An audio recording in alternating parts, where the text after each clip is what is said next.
The arrival of the world's largest aircraft carrier, the USS Gerald R, in Norway has raised tensions between NATO and Russia. The USS Gerald R and its escorts left the Mediterranean earlier this month and crossed the English Channel to reach the North Sea. The Ford Task Force joined Norwegian forces upon arrival to conduct joint exercises. The exercise was part of the Ford's deployment to the U.S. Sixth Fleet's area of operations and aimed to demonstrate the U.S. Navy's unwavering commitment to stability and security in the European theater. However, unexpected circumstances arose, and while the exercise was ongoing, it suddenly evolved into a large-scale operation. The objective of the operation is Russian submarine hunting. This is because several of the Russian Northern Fleet's quietest and most dangerous nuclear attack submarines, the Yasin class, had simultaneously departed from their bases, and they were threatening the Gerald Ford. The Ford class is a floating airbase. The USS Gerald R is the U.S.'s newest generation nuclear aircraft carrier, and the first ship of the Ford class. It is 337 meters long, has a displacement of 100,000 tons, and cost over $4.5 billion to develop. It is recognized as the largest and most powerful in the world. The ship features an electromagnetic catapult system, EMALS, advanced radar and sensors, increased flight sortie capacity, automation for reduced crew requirements, and powerful defense systems. Thanks to its electromagnetic catapults, it can produce sorties more frequently over shorter distances. Its landing brake system is digital, and its deck operates more efficiently. This massive platform, capable of carrying over 75 aircraft, can effectively deploy both conventional fighter jets and unmanned aerial vehicles. With these capabilities, the Gerald R not only advances the U.S.'s global naval dominance, but also enhances NATO's deterrence. The ship itself is not the sole objective. The objective is the missions carried out by the aircraft taking off from its deck to protect the cables in the Atlantic, the energy lines of Northern Europe, NATO's maritime transport, and the rear of Allied ground forces. This is precisely what alarms Russia. The possibility of such ships patrolling sensitive areas like the Arctic could weaken Moscow's submarine and missile superiority. For this very reason, a significant portion of NATO's maritime surveillance aircraft fleet is currently busy tracking Russian submarines off the coast of Norway. While the movements of Russia's attack submarines are interesting every day, the reason this submarine is attracting even more attention is that it is currently in the same area as the USS Gerald R Ford aircraft carrier, which is operating in the North Sea alongside Norwegian Allied forces. The Gerald Ford had officially shared that it was operating with the Norwegian frigate KNM Thor Heyerdahl and the supply ship KNM Maud. However, Norway's The Barents Observer newspaper reported on Wednesday that 3 Yasin-class nuclear-powered boats belonging to Russia's Northern Fleet had departed earlier this week from ships based in Severomorsk on the Kola Peninsula, just across from Norway. Reference was made to the analysis of publicly available satellite images. The Barents Observer stated that the satellite images it examined showed that 3 multi-purpose submarines of the Yasin and Yasin M classes belonging to the Russian Northern Fleet were also at sea as of August 25th. The 3 Russian submarines of the Yasin class were identified as Severodvinsk, Kazan, and Arkhangelsk. The home base for all of these vessels is Nerpika. The base is located in the Litsa Fjord, approximately 60 kilometers, 37 miles, from Russia's border with Norway, and there are no submarines at the docks. This triggered a major alarm within NATO. As soon as the USS Gerald R entered Norwegian waters, sea, air, and space sensors were linked to a single map. NATO is now searching for the Russian submarines with all its might. The hunt is on. P-8 surveillance aircraft belonging to the UK, US, and Norway have been filling a search area near the Ford Aircraft Carrier Task Group since last week. NATO allies have conducted 27 sorties in the Norwegian seas since Sunday to search for the submarine. At least 8 of these were carried out by the UK Royal Air Force. RAF Poseidon aircraft have made several flights from a base in Lossiemouth, Scotland. A flight tracking site showed a craft named Poseidon hovering over the Norwegian Sea for hours. Part of the capacity was provided from an airbase in Sicily on the other side of Europe, indicating that directing resources to this mission is a high priority. The activity on the ground today is no coincidence. satellite-based observations that 3 Yasin submarines belonging to the Northern Fleet went to sea within the same week explain the scale of the search. While the Alliance establishes multi-point listening fields in the sky with P-8As, frigates carrying towed sonar on the surface are choking the passage lines with barrier operations. When the helicopter window opens, the MH-60R or Merlin HM2 refines contact with dipping sonar. What we call a dipping sonar is an ear lowered into the water by the helicopter. It is ideal for creating a close, short-term, and accurate mental image of the target. Towed sonar is a series of sensors suspended behind the ship and carried away from it.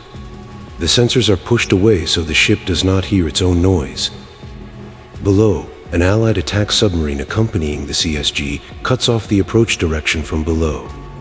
This is not a find and strike game. It's a find, track, force the maneuver game.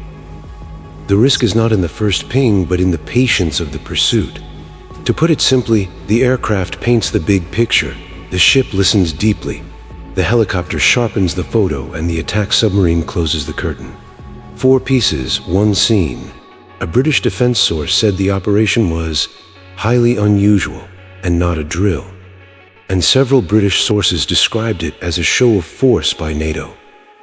So why is Yasin taken so seriously? Because this class, with its combination of silent running, long-range, and multi-purpose payload, creates an opportunity for remote biting of an aircraft carrier strike group.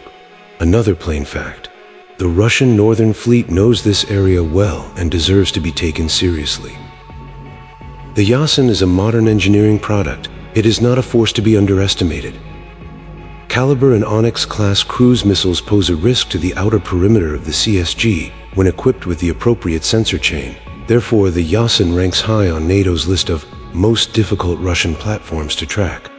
Admiral Stuart Munch, commander of NATO's European naval forces, points to the P-8A deployment as the most visible advancement in anti-submarine warfare capabilities in recent years. But in the same sentence, he also warns that ASW is one of the most difficult missions.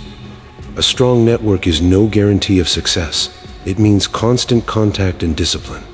That is why NATO's language is light, its tone firm. They have a sober, hard-working, multi-layered job. And at the end of that job, what remains is not a bright image to show on camera, but an area marked on a map. Approach route closed.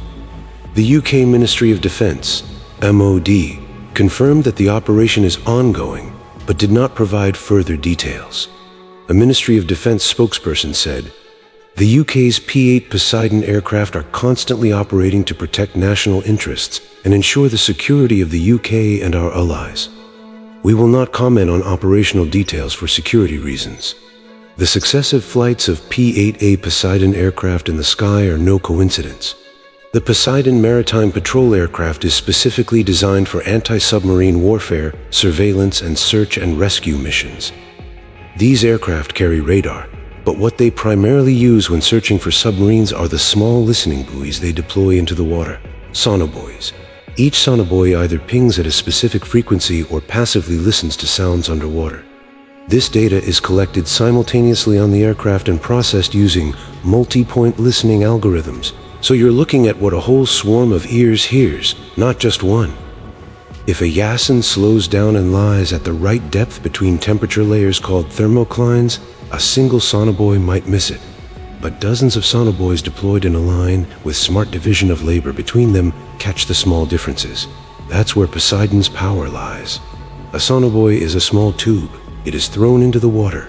Its microphones listen at specific depths, and it sends information to the aircraft via a wireless signal. Above the scene, it scans the sea below, like a net. The light torpedoes and anti-ship missiles carried by the aircraft itself are secondary features. The main function is to feed detection and contact information to other platforms in the network. When the aircraft carrier is in the field, the Allies' Hunter network operates. When Yasin is silent, the net is cast over the silence. What we call the network is not the work of a single nation, but of 3 countries working simultaneously. Patrol aircraft taking off from the UK's Lossiemouth base, platforms taking off from Norway's Evenes base, and coordination tracking the P-8s from Iceland's Keflavik. All are pieces of the same picture. At sea, Norwegian frigates like the KNM Thor Heyerdahl deploy their towed sonars. These sonars locate the most productive depth in the water column and patiently listen there. When the helicopter door opens, MH-60R or Merlin-class helicopters lower their dipping sonars and perform point scans. And behind all this sonar activity, an unnamed, unseen Allied attack submarine silently positions itself along the risky approach route. When you bring these layers together, the word hunt is no longer an exaggeration, because in submarine warfare, victory is won not by the torpedo reaching its target, but by the target giving up on approaching. So let's address the question of whether this is an exercise. Official statements from the region are very limited, but the picture they paint is clear. It has been officially announced that the Ford Task Group is operating with allies west of Norway. At the same time, what OSI enthusiasts see from civilian flight tracking and open sources is a much higher number of patrol flights and sonobuoy deployments than on normal days. Add to that the emphasis from British sources that this is not a training exercise. What you are left with is the tempo of a real, risk-managed operation. Why is this tempo important? The dome established around the aircraft carrier is not the goal, but the means. That dome protects not only the Ford, but the entire line protected by the air power it carries. Because the High North is the lifeline of the Asia-Europe-America triangle. The GUK line, the Greenland-Iceland-UK corridor, is a bottleneck through which cables, energy lines, convoy routes, signals, and flows pass. Because any disruption to these energy arteries disrupts Europe's rhythm. And most importantly, this dome prevents accidents. The silent patrols of Russian submarines here are not just a military risk, but an infrastructure risk. Because a close encounter between a Yasen and an Allied submarine, a misstep between a helicopter and a periscope surface, creates a storm in the media within an hour. That is why NATO keeps its rules of engagement tight, keeps communication channels open, and reduces the risk of accidents while increasing patrol intensity. That is why NATO patrols showing off. Its goal is not to provoke a fight, but to make the intentions of anyone approaching costly. Yasen's game on the field is clear. Approach silently, listen, analyze, and in the final stage, test with a long-range missile from the outer perimeter. NATO's counterplan to break each link in this chain is also clear. You establish the forward screening line with P-8 and surface platforms carrying towed sonar. When a target is suspected, you open the helicopter window and fine-tune with dipping sonar. Simultaneously, you place an attack submarine below the suspected line. The task group changes its formation toward the surface threat with a maneuver. While these operations may look like sleek graphics, they are actually the most challenging naval maneuvers. The underwater world demands patience, discipline, and excellent training.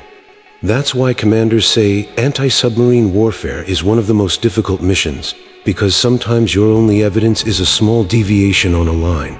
An hour later, that deviation disappears. You can only rely on discipline. This situation explains why this operation has been ongoing for about a week. Why so many patrols now? The aircraft carrier is in the field, and several Yasen-class submarines are at sea simultaneously. Open-source satellite images show the docks emptying, and civilian flight tracking shows the skies becoming crowded. This dual picture does not resemble an exercise plan. It has necessities that extend downward like a sounding line. When an alliance puts its fist out, it protects its arm. Protection is not only done when there is a threat, it is also done when the possibility of a threat increases. That is what happened this week. Now let's take a step back and look at the big picture. While the alliance makes the security of the flow in the High North visible, it makes the silence of the other side difficult. This is not a one-day job, but one that requires continuity. New ones will take off before the Poseidon's engines cool down. The cables of the towed sonars will continue to swing in the water. The helicopter's dipping sonars will descend and ascend again and again. And an attack submarine will glide silently in the darkness and position itself ahead of another approach route. This repetition, patience, and discipline are today's language of security. A calmness achieved not with grand statements in political capitals, but with small, steady steps on the ground. Beneath what appears as tranquility on the sea surface lie thousands of small measurements, hundreds of small decisions, and one grand intention: to make approaching costly. What should we watch for tomorrow? The frequency of Poseidons in the sky, the number of frigates carrying towed sonar on the water, the rhythm of helicopter takeoffs, the rotation signals of Yasen hulls on peer satellites, short but clear bulletins from Norway and the US. When a few of these signals come together, the picture becomes clearer. But the simple conclusion that can already be drawn is this: a hunt has begun in the high north. The goal of this hunt is not to produce a drama, but to establish a distance. As the distance grows, the warming water cools. Let us also note why all this effort is a humanitarian security function. Protecting the cables under the Atlantic, securing the energy lines near the Norwegian coast, securing the routes used by civilians and trade in the open sea is not about seeking war, but about keeping war at bay. The net woven around an aircraft carrier protects not only the ship, but also the daily life of the cities behind it. That is why, even though submarine hunting sounds harsh, it produces calmness as an outcome. Calmness is the most valuable commodity of diplomacy. The contrast between the size of the aircraft carrier and the silence of the Yasen is the irony of this profession. One is the largest warship in the world, the other is one of the quietest machines in the world. The power of one lies in the number and rhythm of the aircraft on its deck, the power of the other lies in its ability to approach unseen. NATO's game is one that balances size with silence and manages both with data. This is exactly what is happening in the Norwegian Sea today. Thank you for watching.